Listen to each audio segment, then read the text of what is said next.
Hello, ladies and gentlemen, and thank you for joining me again. We're looking in this video at question 23 on our Cayley contest. A Fano table is a table with three columns where, and we've got some conditions, each entry is an integer taken from the list 1, 2, 3, all the way up to n. Each row contains three different integers, so no duplicates.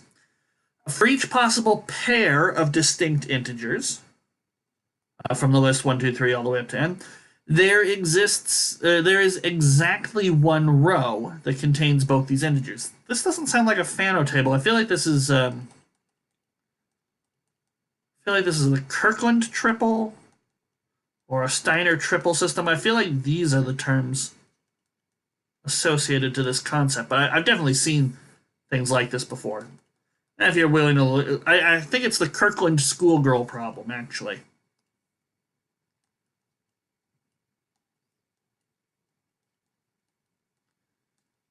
I'm hoping I'm remembering the name of that right. Or Steiner triple systems. I've seen things like this before in the past. It's kind of an interesting puzzle. But I don't know exactly where they're going with this. Okay, so we've got these things. They're calling them Fano tables for some reason, possibly to do with projective geometry. I don't honestly know. But what's the actual question? So they've introduced the concept. Here's the question. The number of rows in the table will depend on the value of n. Sure. For example, we've got a table with n equals 7 here. And then they're saying, for example, 2 and 6 appear in the same row once, as does every other possible pair. And we're just asking for how many values of n with n being between 3 and 12 inclusive can a Fano table be created? Okay.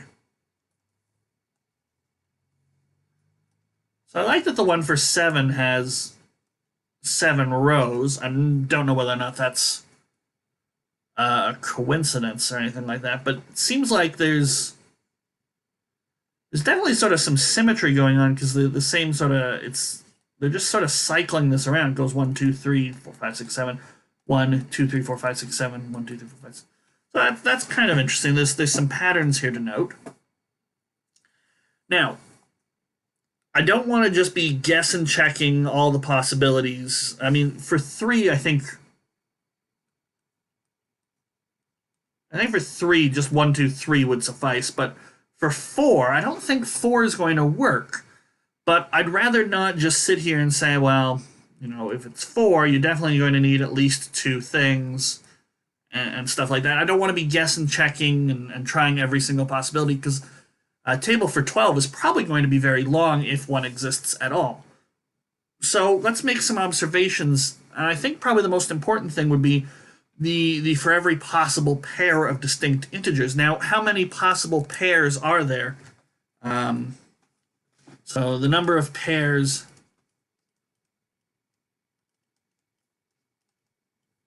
from 1, 2, 3, all the way up to n. We're choosing 2 out of these n numbers. That makes a pair. This is something known as n choose 2. There's notation for that. But mathematically, it just becomes n times n plus 1 over 2. You have n choices for the first number you're going to pick, and then once you pick that, so you pick 8, then you've got 1 less. You can't pick 8 again, so you've got n minus 1 choices to make. So then maybe you pick 5, and that gives you a pair. But of course, there's 2 ways to get this pair, because you could have picked 5 first and 8 first. That's why we divide by 2. All right, so that's an explanation for that formula. So that's the number of pairs. And each pair goes to 1 row. Every row, or each pair has exactly 1 row it goes into. Now each row has 3 pairs. So this row would have the ij pair, the ik pair, and the jk pair accounted for. So each pair goes to a row. Each row has 3 pairs. So if we were to do something like, say, let r equal the number of rows, 3 pairs per row should be n times n minus 1 over 2, the total number of pairs, because there's no overlap and no pair is missed. So that's kind of nice. What does this mean for us exactly? Well, it means n times n minus 1 over 2 needs to be a multiple of 3. And that should certainly narrow down the possibilities. That also means 3 must divide n times n minus 1, because dividing by 2 doesn't get rid of a factor of 3. So, because 3 is prime, either 3 divides n or 3 divides n minus 1. So, what n's could we have? 3, 4, can't have 5, 6 would work, 7, 9, 10, and 12. Now that's a lot of possibilities, but we have managed to eliminate things like 11, 8, and 5.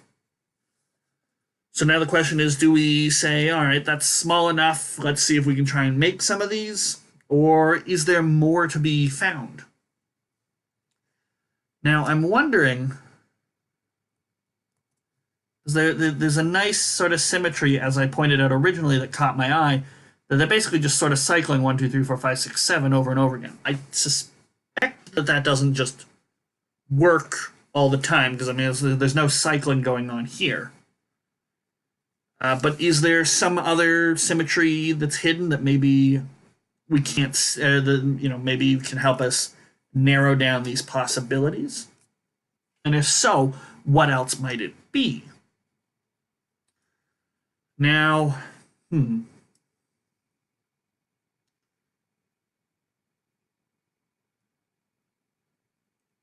what could we have? Well, so we've looked at pairs. Could we do something with, say, individual numbers, maybe? So let's take a look at 1. How many times does 1 appear here? Well, 1 appears 3 times.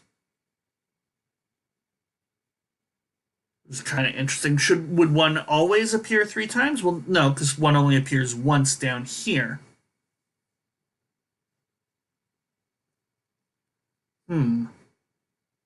So with 3, we have r equals 1 row.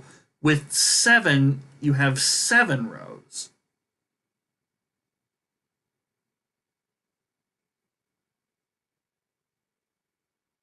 Of course, that makes sense. You can easily calculate that from the n times n minus 1 over 2 stuff.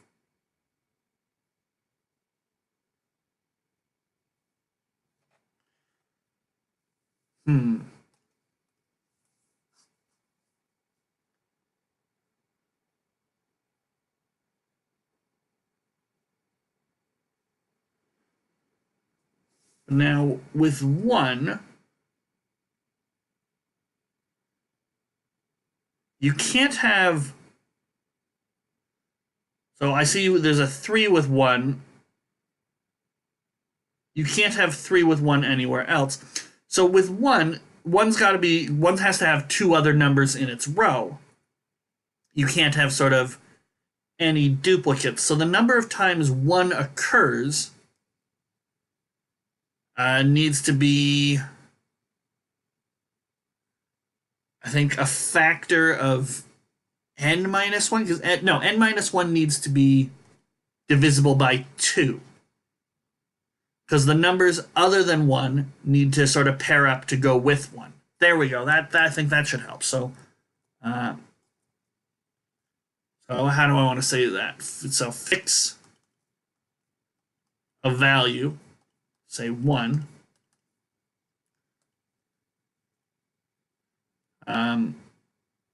for each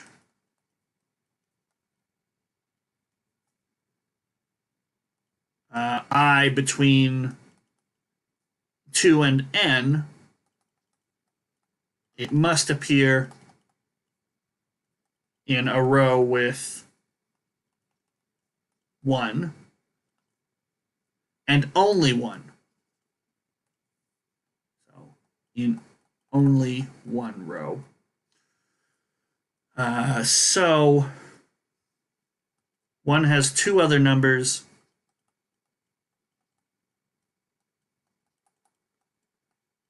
in a row with it. So the other n minus 1 values must pair off. So 2 divides n minus 1. Okay. Now, what possibilities did we have? We had 3, 4, 6, 7, 9, 10, and 12. So we need to have n minus 1 be even, so n must be odd, which gets rid of 12 and 10. 9 is fine. 7 is fine, which is good, because 7 should still stay around. 6 and 4 are gone. 3 is fine. So I know you can do 3 and 7. Is there a way to eliminate 9, or should we just try it with 9? Let's see what we can do with 9. I don't know. I suppose I could work out how many I'll need.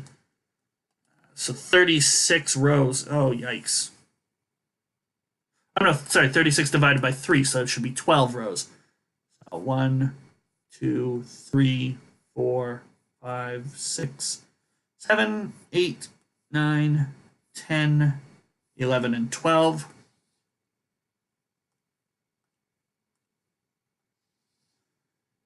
And it might be a little bit of trial and error to try and work this out. But 1, we compare it with 2 and 3. It just sort of seems natural to try and fit it in like this. And so because 9 minus 1 was even, we were able to pair this sort of thing off. Now, what could we do with... So 1 is covered. How about 2? Well, 2's with 3 and 1 already, so we could have 4 and 5, except 4 and 5 have already been together. So let's try, say, 4 and 6.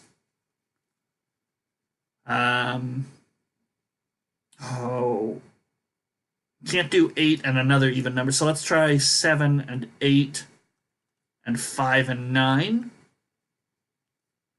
So that deals with 2. Now 2's had every pair. So 3 has been with 2 and 1. So we got the same sort of thing. So 3 needs to be with 4, definitely. It can't be with 5. So 4 can't be with 5. 4 can't be with 6. Let's put 4 with 7, I guess. 3 still needs to be with 5. Now 5 can't be with 9. Can't be with 4. If I put it with 6, then 8 and 9 have to be together. So let's put 5 with 8, and then 6 and 9 can be together. That all works. Okay, who hasn't been dealt with? So 4. So it looks like each number needs to appear 4 times. 4 has appeared once, twice, 3 times, so we need another one with 4. 5 has appeared 1, 2, 3 times. It can't appear with this 4 again, so 5 has to get one. All right, who hasn't 4 appeared with? 4 has been with 5 and 6 and 7, so let's put 4 with 8 and 9. Uh-oh. So that doesn't work. So let's put 4 here with